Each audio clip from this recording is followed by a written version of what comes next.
Get your free copy of the complete tutorial at www.teachucomp.com/free.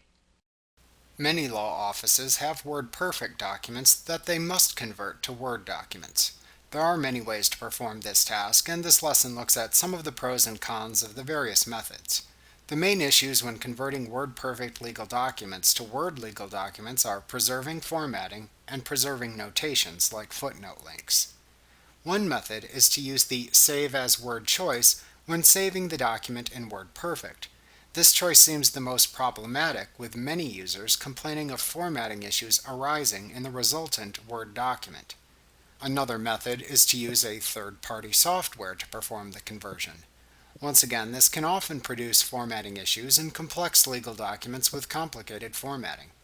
Another method is to copy the text from the WordPerfect document and then paste it into a new Word document.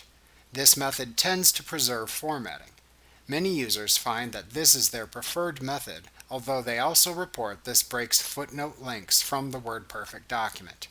Be aware that you can use the Paste Special command in Word to select the method you use to paste the copied text, if desired. Many users report that a better method is to open the WordPerfect document from within Word, letting Word perform the formatting conversions. Word typically does a better job of converting the formatting into the correct format than WordPerfect.